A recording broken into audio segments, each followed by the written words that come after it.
know it's bad when he has to interpret my attempt in Happy New Year in Hmong. 你包地方古海路蒙住上嘅古海路蒙得啦，都能踩路就係古時天。Thank you, Shia, for the kind introduction. And it is so wonderful to be here with so many leaders. I did want to mention Dai Ta, who's been my companion over there, as well as Senator Fong Her, and of course our city council members, Senator Hall, and Commissioner Kevin Lindsay. Thank you very much. 我就是那个我这六天，我就是喺乌沙合作我大超天现在的房客个天就攞住俾你搞，我俾好我好我嘅。I had a good time doing the toast, as well as the ball toss. 我也個你我打俾我冇好啲好走，天俾我冇包，我哋俾我係路。And I didn't drop one ball. 你睇到你說的啲包上攞啦，估住拿一籠萬嘅嚟。So that is a good beginning for the new year. 也要估包到包係住拿嚟啦，也要一路上車我要上行做你係冇。On a more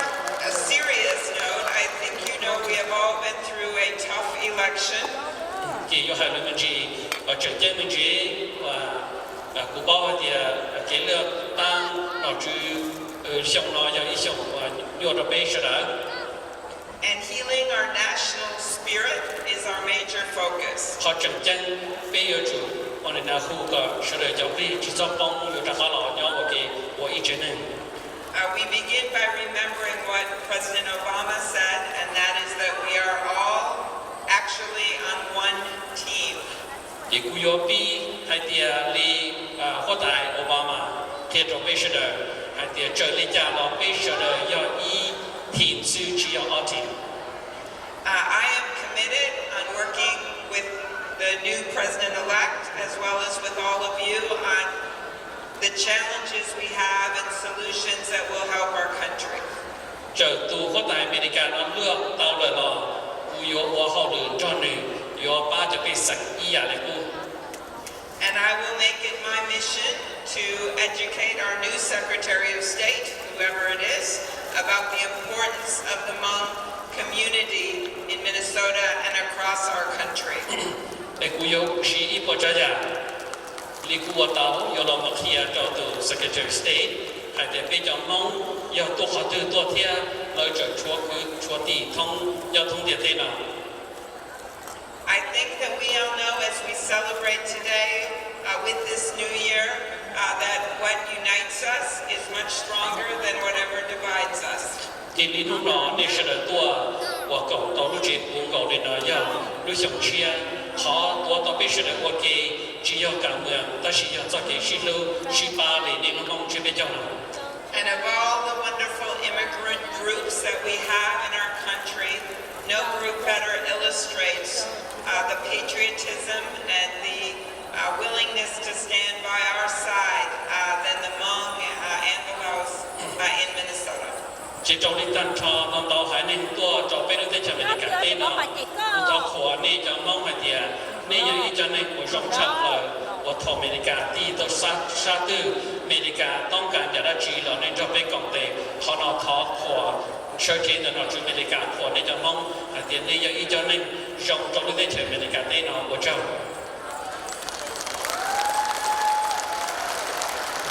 And as important as that past is, the present and the future are just as important. ที่เขาหัวเท่าเราเลยเนาะจังจังเขาอยู่ตัวต่อตีเนาะเราจังจังก็เป็นยอดจงมีแต่ Since coming to our country,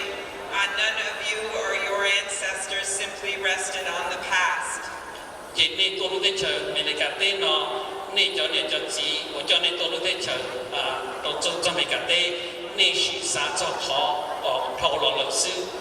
You're serving in the military and as police officers and as firefighters. นี่chỉ làตัวย้อนได้เชิญเนาะไอ้นี่chỉบ้านหลังตื่นนี่ตัวหัวตำรวจนี่ตัวหัวทหารนี่ตัวหัวตัวหลักตัวหลวงเชิญเป็นรู้ได้เชิญเมริกาเต้เนาะ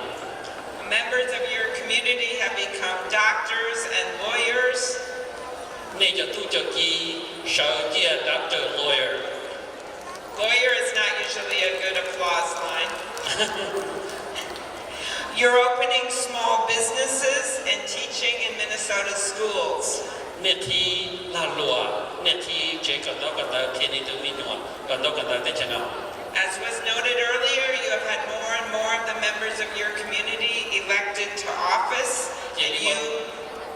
vậy thì bọn ta theo là cái thứ hai là hai tiền đi cho tu cho ký kia nọ kia chữ để cho nó rủ rủ and you can now truly say you are leaders in Minnesota. vậy chúng nó nên hai tao hai tiền nên giờ ý tu cho từ lúc để cho mình sau đó nó lại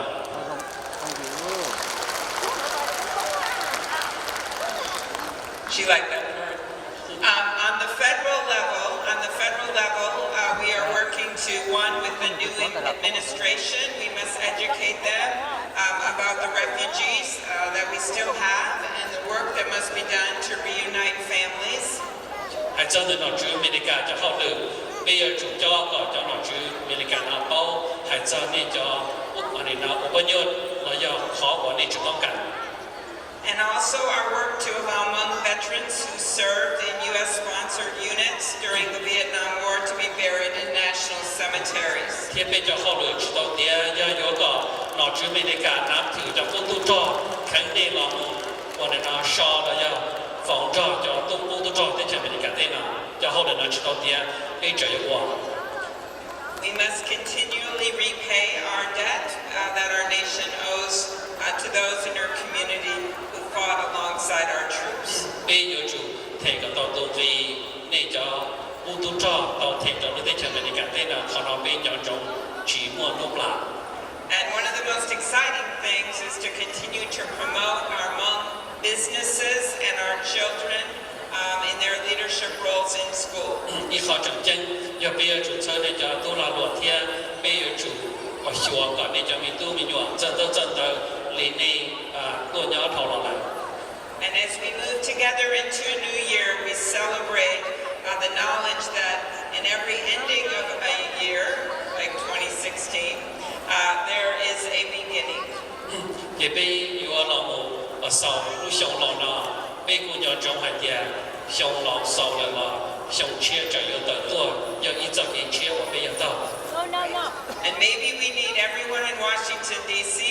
Republicans and Democrats, to stand across from each other and toss a few balls. thì thế bao này cũng cởi đầu đi mong lưu chú ý nó nào thì thế bao cho nó chứ Democratic thế Republican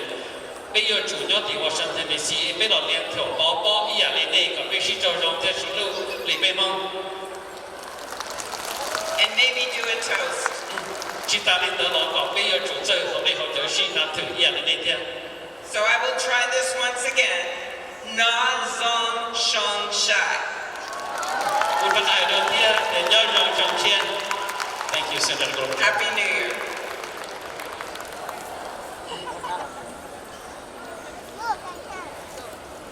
Senator Dan Hall. Senator Dan Hall, please welcome.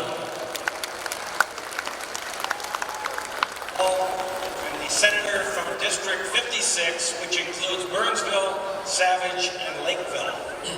Guya Senator Dan Hall, Guya to Senator, Tua cho thắt trả của nhục hai thâu li và bà nó. I'm married to my wife Valerie for 42 years. We have 8 children and 12 grandchildren. Guya của tụi con này Valerie, cứ mua gì tụi mình nhua. I am now in my 3rd term in the Minnesota Senate, and as a result of our recent elections, our Republican Party now has the majority in the Minnesota Senate. Cú tua hai cho nên sẽ là địa rộng xuyên hành lý và rộng nói giờ rộng thì bê cũng lượn tàu là Senator nhớ cho họ Minnesota cái đó nên sẽ là bao hai địa nó chứ Republican nhớ tua majority nhớ cho họ luôn Senate House là chỉ nó nhớ cho họ Minnesota. I give you greetings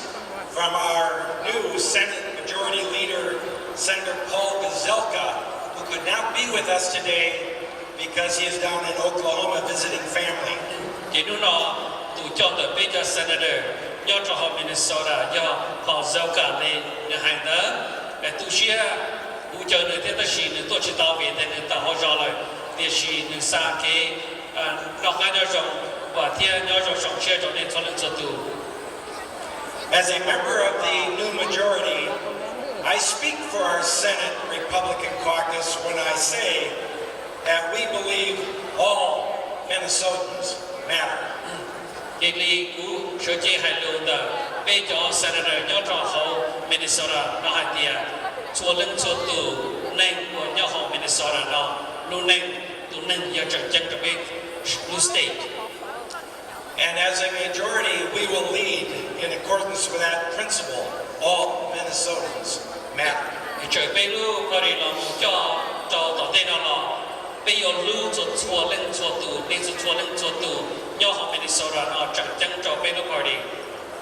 Our Minnesota Constitution starts out by saying, "We the people of the state of Minnesota, grateful to God for our civil and religious liberties." Bây giờ the Constitution là đợt tua trả lu tới chờ Minnesota nó bi hay địa bây số đời nhớ họ Minnesota nó số đời yêu chủ mua cái ta nhân nhớ sinh hay cho cái chân. As a Republican majority, freedom and liberty are the core of who we are as Minnesotans.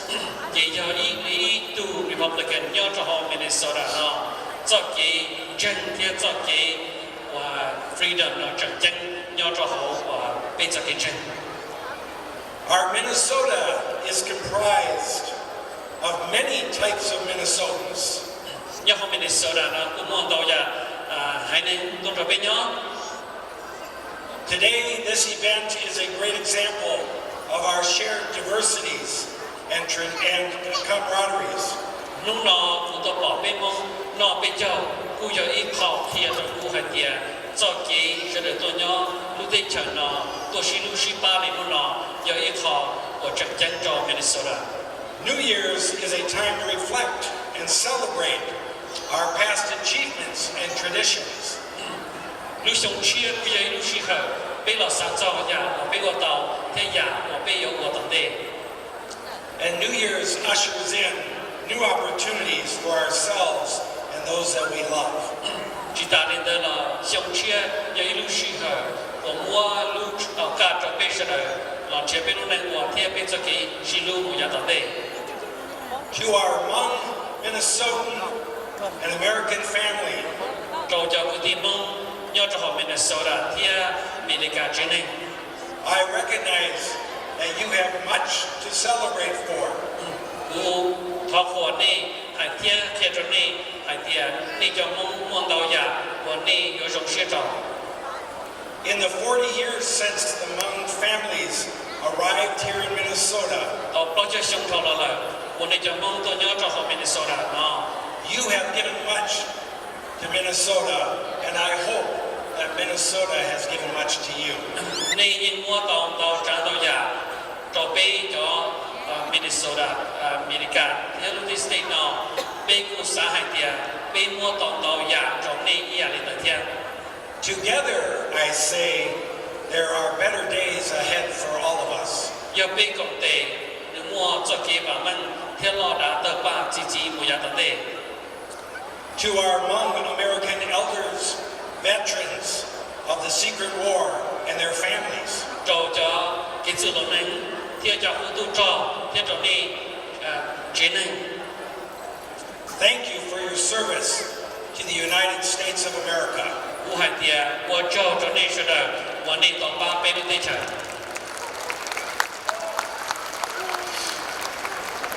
You have our respect, Bên nạp thử này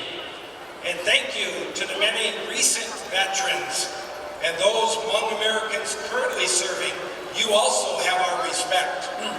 của cụ xã của cho nên cho tôi cho ký của ta xin nó của tôi cho tới cho America bên nạp thử là ý dạng. Though the years may come and go, your stories of valor and patriotism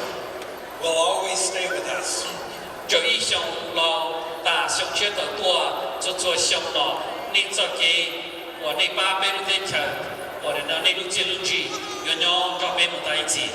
And it is in this spirit of ensuring your sacrifices are not in vain thì lo trong từ tu chụp ly của ni ba bên nó theo sang bên tay trái I and my colleagues in the Minnesota Senate cụ thia tất cả các senator nhớ cho họ lúc tay trái Minnesota họ nào will go about creating policies for all Minnesotans. bây giờ chỉ có tàu quân này có ba tăng cho nên nó tay trái Minnesota. In closing, may the new year bring all of you and your families lúc sau nó họ có lúc sống chia nó cho trong đây thế này cho nên health, happiness, and prosperity. có chỉ sống một mong cái còn cho ra chỉ có đó chỉ cứ ra chỉ có đó chỉ As Americans, I know we all can believe that the best is yet to come. li Indonesia bây những dân sắp ở hạt địa họ yêu dùng chấp lời cho yêu lọ tới đây I am Senator Dan Hall. Happy New Year's. we are Senator Hall nhớ dùng chia now from the city of St. Paul Senator City Council downtown welcome to the city what y'all I'm going to do a little bit of English and Hmong here for non-Hmong speaking friends. I want to thank the Hmong Minnesota New Year Committee, the Lao Family Trustee Board for inviting me to speak today. It's such an honor. I want to also recognize our distinguished guests who are here with us today. Commissioner Kevin Lindsay, who has a great relationship working with me. He actually reached out to my office and say, you know, let's sit down, let's figure out strategically how do we create equity, economic equity for our community, and so I really appreciate him doing that. I want to also recognize school board member John Schumacher, who has a great relationship with the Hmong community. Who cares about our kids and who will continue to work with us to ensure that our kids are graduating from the school in St. Paul. I want to also thank General Wang Pao and the SGU for their leadership and sacrifice. Without them, I wouldn't be here, and without them, we wouldn't be here. I also want to thank our U.S.-born soldiers and veterans who continue to defend our freedom and our country. I want to also give a shout out to our St. Paul police officer and Ramsey County deputy who continue to serve this community. They are advocates for our community and they have a great relationship with the Hmong community and they continue to diversify the workforce and we really appreciate their service. The Hmong and the United States, our relationship, it's an interesting one in that our bond, our brotherhood, was not formed out of a movie or a novel, but on the battlefield, through sacrifice of lives and loss of blood. Our motivation and our desire for freedom and liberty is what brought us together as brothers and sisters. And so as Hmong American, we must always uphold the United States. We must defend this country. We must defend the Constitution. We must serve in the armed forces, in our community. We must contribute and continue to contribute to this country. With that said, I also want to thank our Irish, German, Swedes, Italians, Jews, Native American brothers and sisters who come before us, who have opened their arms to our community so that we can thrive in this city, so we can thrive in this state. I also want to thank our African American brothers and sisters for their sacrifice, their leadership. Without them, we wouldn't have voting rights. Without them, we wouldn't have civil rights. We should give them a round of applause.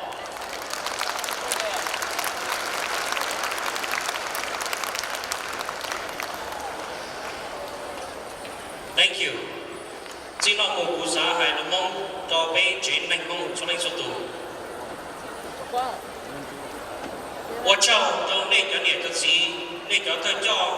要给你给谁，那个我都叫，那个都正是那种人咯，你多给你给谁都把这个，别拿钱，像我拍个照，像我拍个下，你多在车，你没在车，我都没上，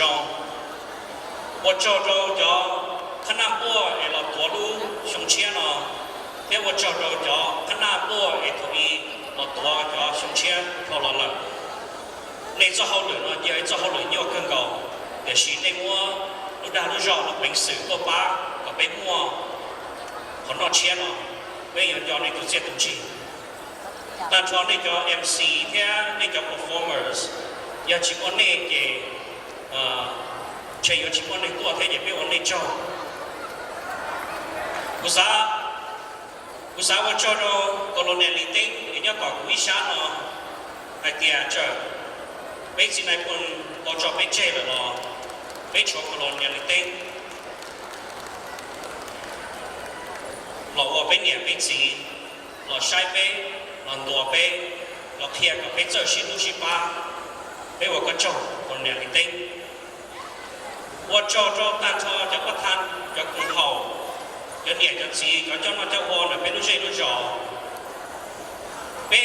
vì hạt tiền muốn này bên nhiều bên gì lọt của bên nó community này giờ bên còn chờ mua giò lọ bên muốn này cho này là họ giả sĩ cho cụ thể vì hạt tiền cụ ấy tụi lọt của sự có gì để xin nó tao chờ cụ tua hại được gì này giả sĩ cái tiền mà sống quan này cho lọt thiệt bên là hải bê là chuyện đủ rộng cho bé sở lợi cho nên số tụ từ lúc Hmong community về đây giờ bên đó khởi cho đây giờ bên nhà bên sĩ giờ hạt tiền đâyต้องการอีตัวหัวตัวช่วงได้เราตัวเขียตัวเล็กที่เขาหรือvềตัวยาคูเอาgiờ hạt tiềnตัวชาติเราเนี่ยจะตามเจอที่ Minneapolis เขาเจอเองล้ออยู่ที่เราช่วงเราเป็นสายต่อState Representative for Lee เขาเนาะตาลิกุปอมาเป็นมองยิงเจอชิลูชิปากันก่อนนี่เลยตาลิกุปอมาเป็นจอเจ้าเนาะเจ้าวัวเป็นเนี่ยเป็นสีเป็นปอเป็นยาวเลยจงโกอีจ้อจีจ้อไอตัวจ้อที่จะมีการเอาเลยไอจ้อจีจ้อเนาะหรือกูจีตัวอีจ้อจีอีจ้อก่อจ้อnhất trí nó đi cho cụ chỉ trong để chỉ số lại trong rộng cái đầu này là cho rộng nhiều cho trong từ giờ đến giờ cho mình nhiều mong để nhớ họ không nó theo các bạn tập chế bây giờ chỉ tốn拿thử bên nhà bên gì bây giờ chỉ tốn拿thử bên bỏ bây giờ chỉ tốn拿thử để bây giờ mong lòng đời trong đồng mong bây giờ chỉ tốn cho thua kể bên chế này mong vì hai tia bây giờ chỉ đi cho cái quấy thu mong nhau cái chuyện nó cái nhau họ đúng tên nó trong đó ba quốc gia mà giờ ý trong có chuyện kinh hệ nữa trong đó ba quốc gia thằng tên nó vì hai tia DE Donald Trump người ta là qua bên tù president người ta cho người chọn đủ hệ đủ chỉ trong mà yêu là trâu cho nên chúng nhà đi coi thế của bây giờ chủ tàu nó vạn bây giờ chủ tàu ship ba cho ship ba cha ở tu chỉ ta đi nữa bây giờ chủ tàu có xe tàu khởi một ba được hai ninh cho nên nhà đi cho khi đó cho Latino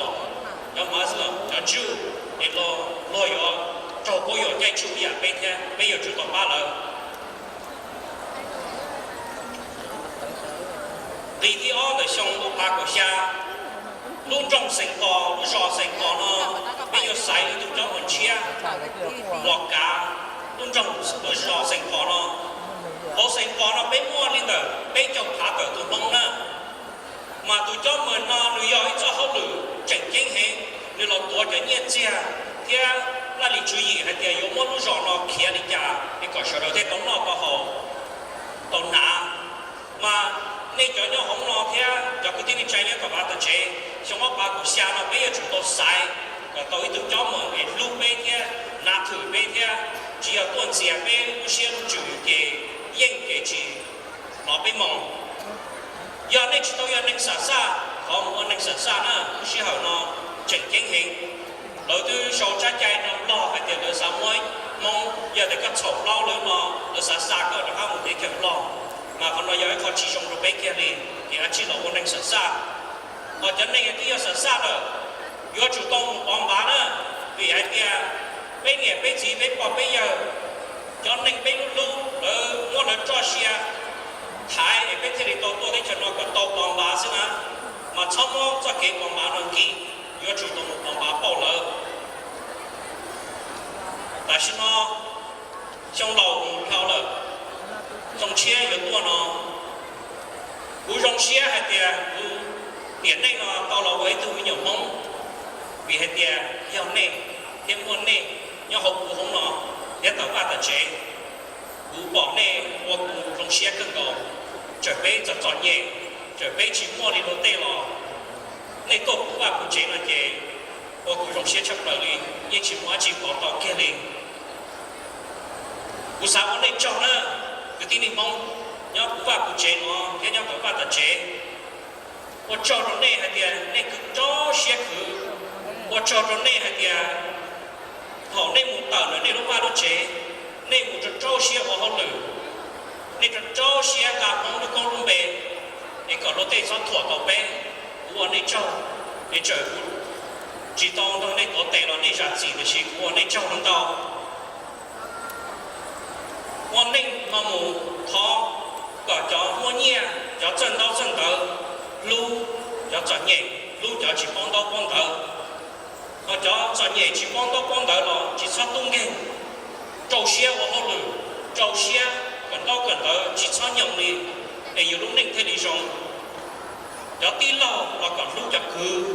họ cho cứ là còn lưu cho tí